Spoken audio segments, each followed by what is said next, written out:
I made in my mind as a young guy, I wanted to become world class at something. I just had to find out what the something was going to be. And the very first time that I walked into a Wall Street trading room, I knew this is it. The ticker tape is rolling, the phones are ringing off the hook, people are screaming and shouting out orders, bodies are flying all over the place, and what looked like chaos to anybody else, I could see the natural rhythm in it. It was like I was reading a sheet of music, and I knew this is where I'm supposed to be. I kept coming back. I wore one branch manager down to the point that he says to me, Gardner, based on persistence alone, we're going to give you a shot. Man, I quit my job. That was all I wanted. I went home and I told my ex, you know what? You said I couldn't do it, but guess what? I started in 2 weeks. I was pretty pumped up. All the way up to the point, I show up on the appointed day and time, only to find out the gentleman who had made me the commitment had been fired the previous Friday. Nobody knew who I was, why I was there, and did not care. In California, when you quit your job, that means no unemployment insurance, no income, no benefits, and worse than that, the worst thing is now I gotta go home and tell this woman I don't have a job. If you don't remember anything else I say here today, remember this. Unemployment will not help your relationship. Somebody know what I'm talking about. I know you do. Think about it. We're a young family. We got a baby. She's a doctor who can't practice. I'm the breadwinner, and I quit my job thinking I'm going to Wall Street. Things got tough at home. Things got tense. I still had one shot left at the street. But before I can play it all the way out, I still got to take care of my family, which meant I did everything legal that I could to take care of my family and still pursue my last shot at the street. I cut grass, hauled rubbish, cleaned basements. I learned roofing. I learned painting. I did everything that I could to take care of my folks and still pursue my last shot at the street. Had a situation at home, things were tense. Had a problem, something happened, probably never happened to anybody in this room but me. I had one of those arguments with my ex that only ended because we both fell asleep. Now somebody know what I'm talking about. I know you do. We woke up in the morning, everybody's feet hit the floor, and guess what? We went at it again. The neighbors don't know what might happen, what could happen, what's going on. They call the police.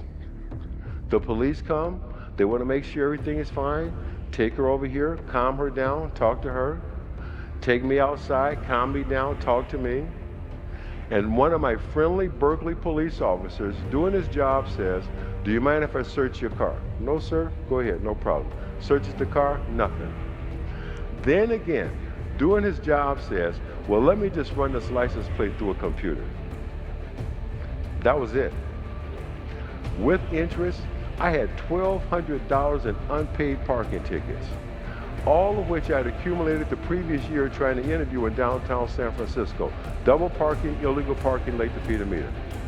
An honest question would be, you knew you had the tickets, why didn't you pay them? Well, you know what? The position I was now in, having to cut grass to put food on the table, every dollar that came in the door, I had to make a decision. I could pay the rent or I could pay the tickets. I did probably what every man in this room would have done. I paid the rent. I was taken to jail. First, last, only time in my life taken to jail for parking tickets. And to show you how a bad day can get worse, all of this happens on a Friday, which means no court until Monday, which also means we cannot hold you in this friendly little downtown Berkeley jail. We need this for our regular weekend customers. I was sent to a place called Santa Rita State Penitentiary, where the most notorious inmate had chopped 23 people to death with an axe. And I'm in here on parking tickets. 10 days. And I know somebody out there thinking about it. Let me tell you something. If y'all got some parking tickets, you need to get up and walk out of here right now. I know you're thinking about it. But for 10 days, All I could think about is, does my little boy know I didn't leave him like my father left me? Does my son know I can't be there because of the circumstances? What's my ex say when my little boy looks at her and says, "Where's Papa?" I was the first thing this boy saw when he came into the world.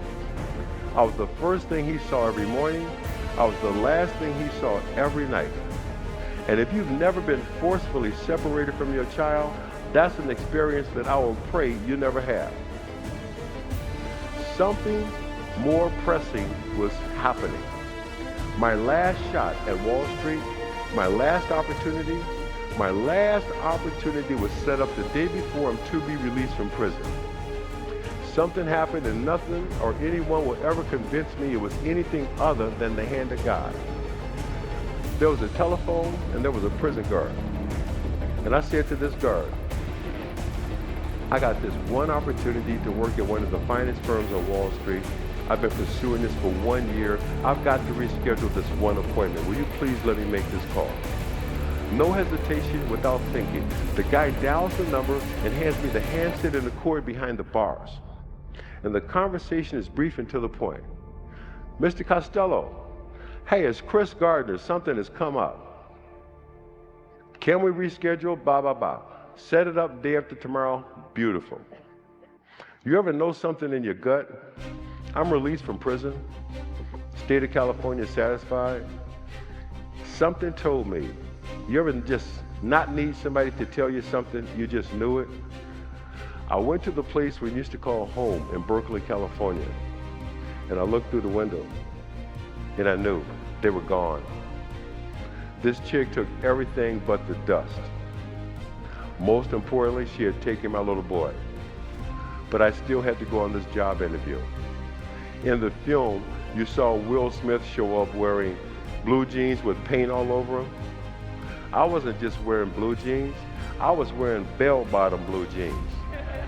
I show up at Mr. Costello's front door and he says exactly what I would have said to anyone who shows up at my front door 6:30 in the morning dressed like that. Delivery's in the rear. I would have said the same thing. But I come right back at him and I explain, "Mr. Costello, I'm Chris Gardner. Today is the biggest day of my business career. I must admit, I'm underdressed for the occasion." "Yeah, you got that right." What happened? I could not think of a lie bizarre enough. I told the truth. It was the best thing I could have done.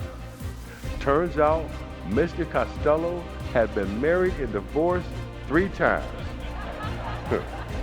He started telling me stories about his ex-wives. And that second one, man, I don't know why he ever got married again. He told me some stuff about her. And out of nowhere he says, "You be here tomorrow morning, I will personally walk into the trading room." Beautiful, getting my shot, that's all I wanted. I'm hired. Base salary, $1,000 a month gross. I move into a boarding house, Oakland, California, all I can afford. 3 meals a day and a room. My days as a trainee were the same as they were for every other trainee who's ever started at the bottom on Wall Street. You do the one thing the brokers do not want to do or feel is beneath them, which is cold call. Turned myself into a cold call machine 200 times a day. I don't know if you guys in the back can see this, but in the front, see how this one finger is cockeyed? That's my calling finger. 200 times a day. And at night, study, study, study. And at night, the pain. When will I see my son? How much longer will this go on?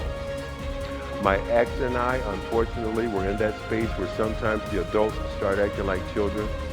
And one parent feels like if the only way I can hurt you is to hit you over the head with the baby, I'm going to do it. My ex also began a campaign of what I could only call emotional terrorism. Will call on the phone and let me hear my little boy scream and cry and hang up the phone. Now, this was before star 69 and caller ID. Somebody in here might agree with me. When it comes to your children, you got caller ID in your heart. There could be a room full of a dozen babies crying, and you know if that's your baby or not. put it out of my mind, study, study, study, pass my exam, highest score in the class, big deal. My reward, I get to come back the next day and make another 200 phone calls. This goes on for months. And one night, 1 in the morning, there's a knock at the door. And you know who that is? It's my ex. And the conversation is brief and to the point.